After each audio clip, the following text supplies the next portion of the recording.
A Scotsman with a sore throat, and 90 slides in 15 minutes. This is going to be awful.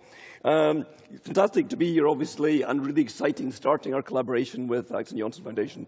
A picture from Malmo in Sweden, and people dancing in a public space, not how most of the foreigners here would imagine Swedes. Spring evening, but this project is not just about some quite successful real estate or an invitation to dance tango. It's about an invitation to be part of the city, public space which attracts people, young, old, rich, poor, ethnically Swedish and immigrants in the same space together, being part of it, which is always about. I guess this is what has always interested Jan Gehl. His reaction was against the modernist designers doing these compositions from above, thinking what cities should look like, because we all know down at ground level, and as his future wife, Ingrid, the environmental psychologist, said, what about the life between the buildings? And of course, that was missing, just grass. And of course, Jan coined the term the Brasilia syndrome. Amazing composition, spectacular architecture. It looks like an eagle. But down on the ground, I can't see the eagle. All I can see is nobody wants me to walk here. And if we want to talk about people-centered places, you have to understand people. So we'll do a very quick, sort of 3.5-minute biology lesson. And of course, cultures and climates are different. We have a huge range of nations represented today. But when it gets down to it, how people spend time together, how they inhabit space around the planet, you'll see the same patterns more or less everywhere. What's important to remember is we all come in the same package.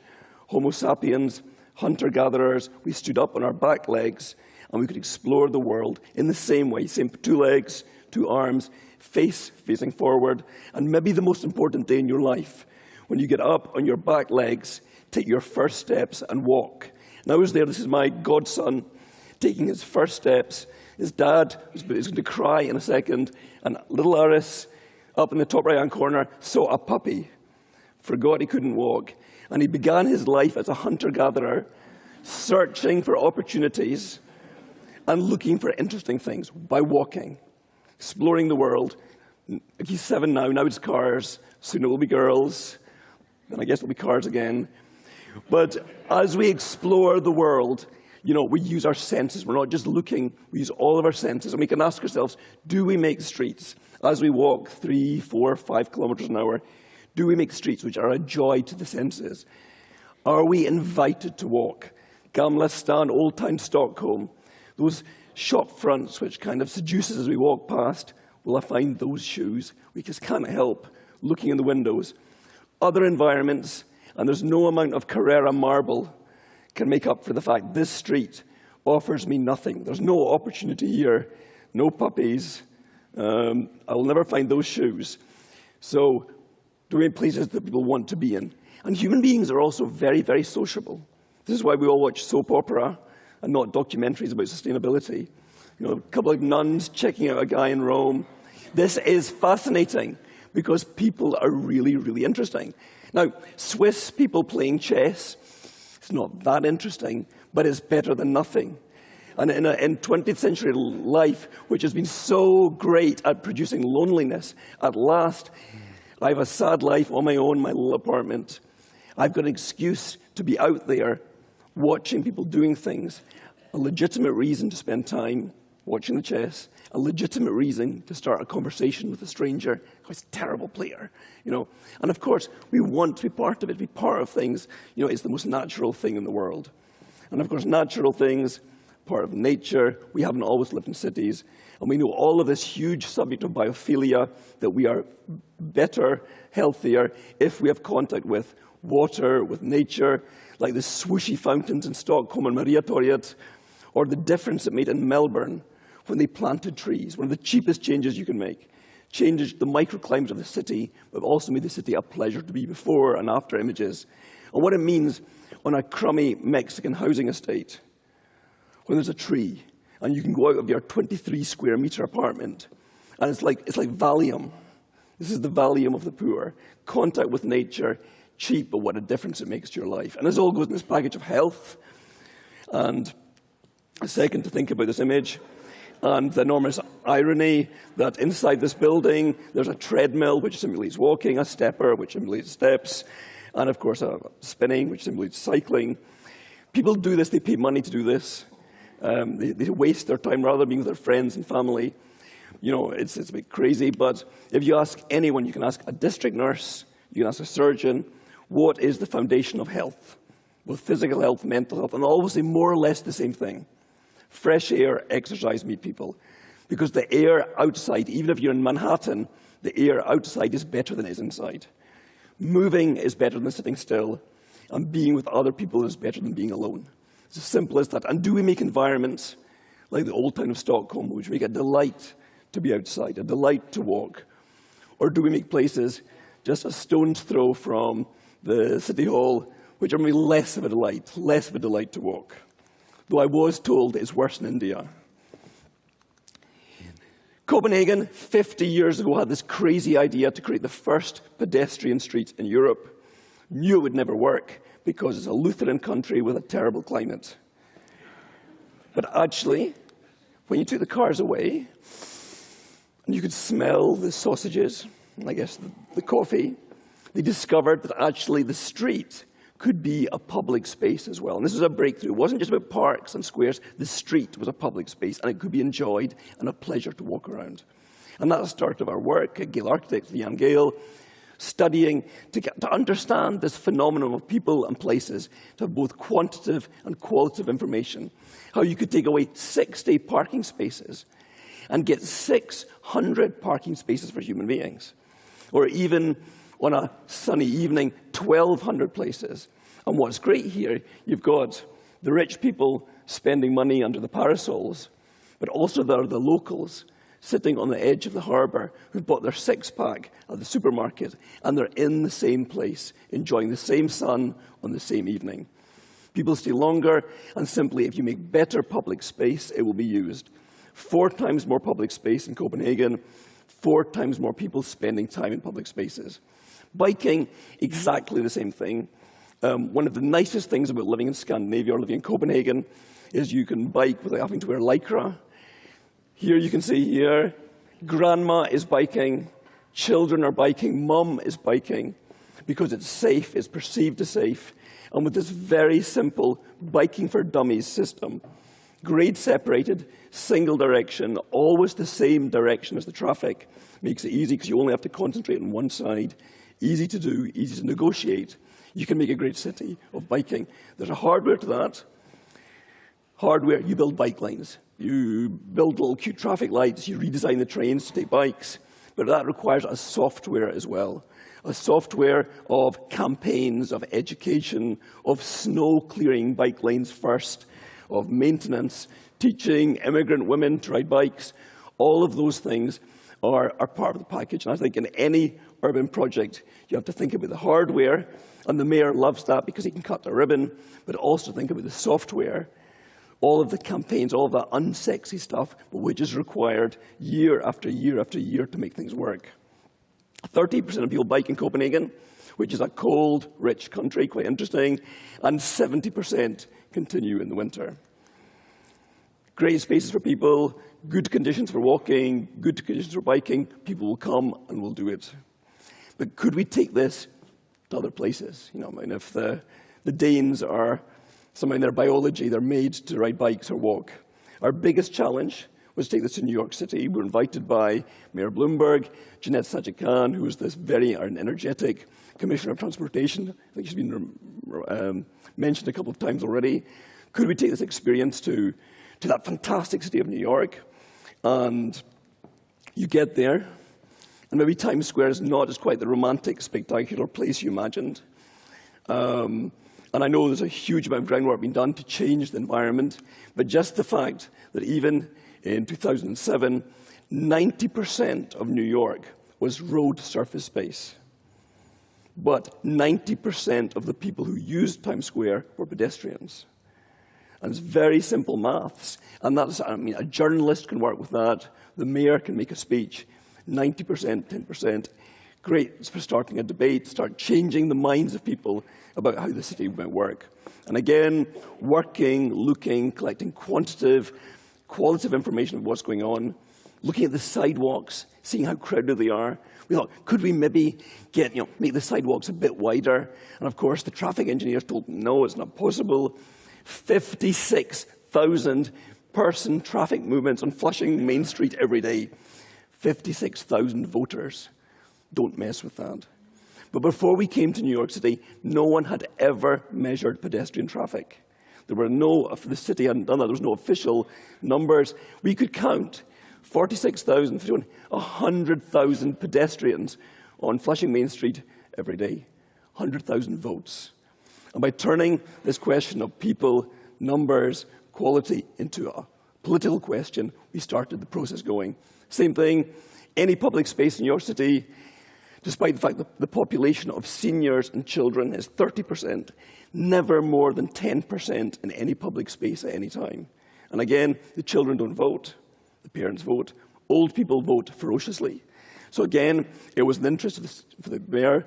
And we can present all these strategies, and it's kind of very abstract drawings. And I've discovered that actually most people don't even understand plans.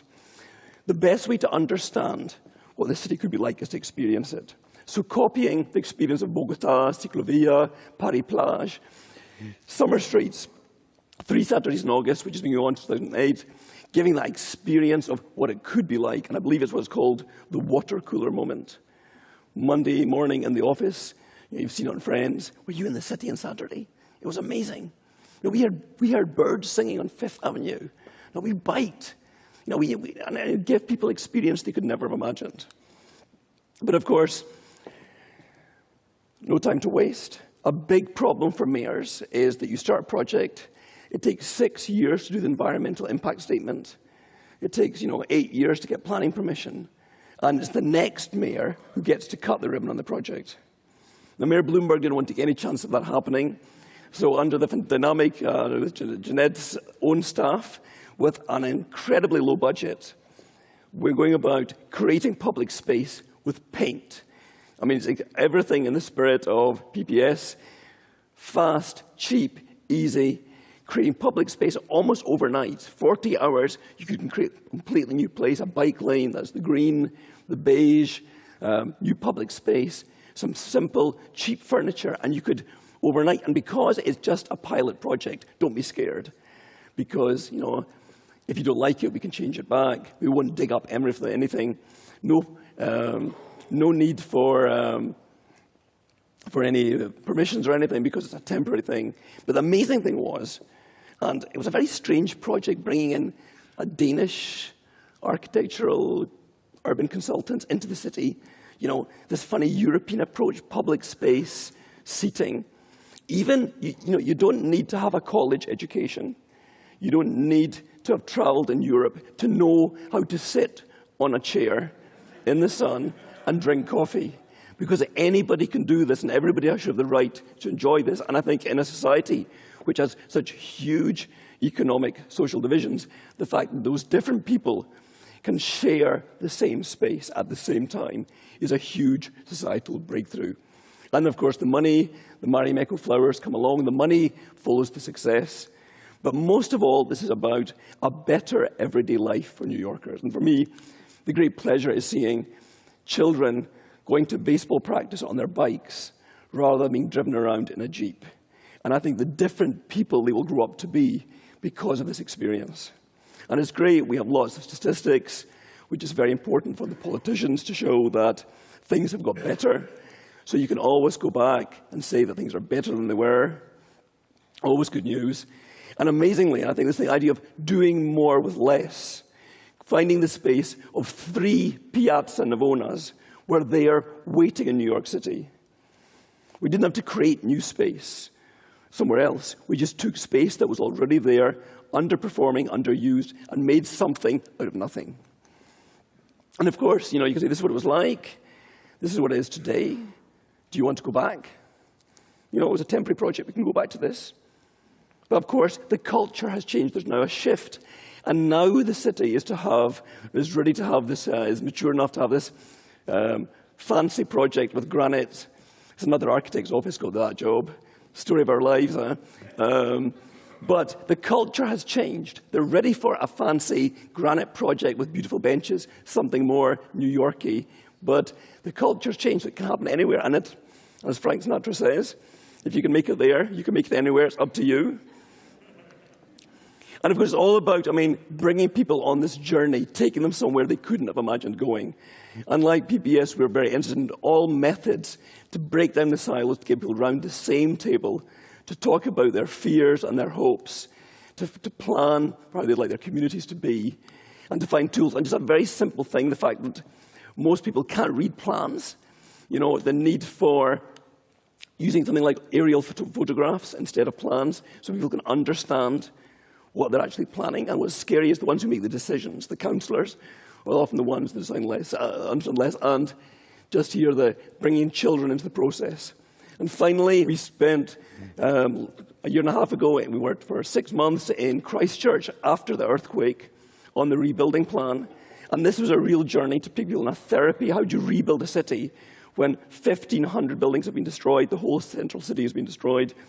Sharing an idea was a process, asking people about the kind of city they wanted, in all kinds of forms, even asking the children with Lego the kind of city they imagined having, gathering thoughts, and creating this word cloud of hopes and dreams of what the kind of city they wanted. 106,000 ideas, which was a nightmare to read, like the phone book every night. But what empowerment to have the words of the people, the kind of city they wanted to create. And turning that into a structure which could become the plan which was stuck up analog style on the walls of the local gallery. Anybody could walk past, stick post-its. We forced all of the council employees to have their meetings standing up in public so people could actually hear the process, how decisions were made. Now, the reality of city planning is this: the glorious Excel spreadsheet. How we could turn this Excel spreadsheet into something understandable so people could understand how decisions were made now, sooner, later.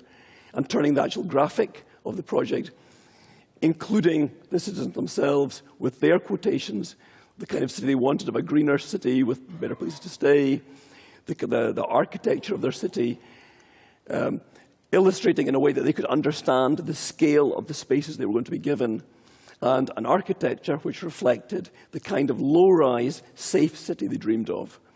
But, as everything has been quickly, right now, building a model with containers, because you can start with life right now. Give people their city back, the life of their city back, as soon as possible. And ending with a dance picture, gap filler, filling up those empty sites in Christchurch with real life. And if I can squeeze out 1 more minute, I've got the children of Christchurch to tell you about their future image. Can we do it now? Yep.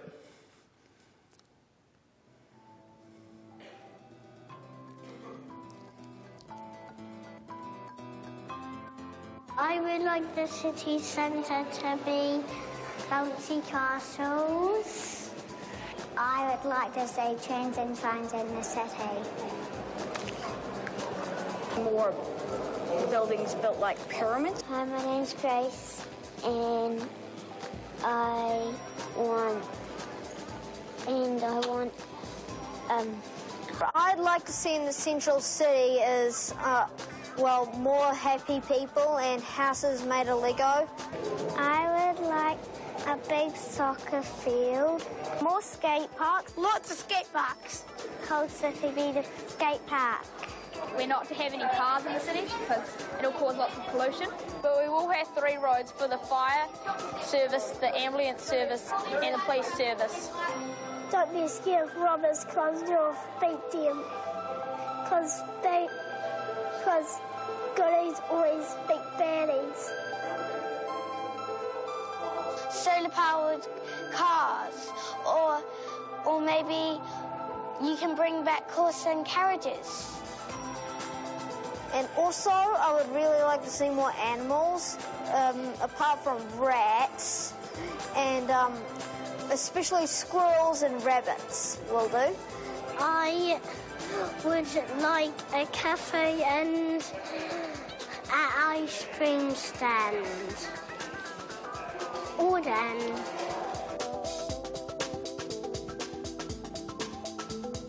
Thank you very much.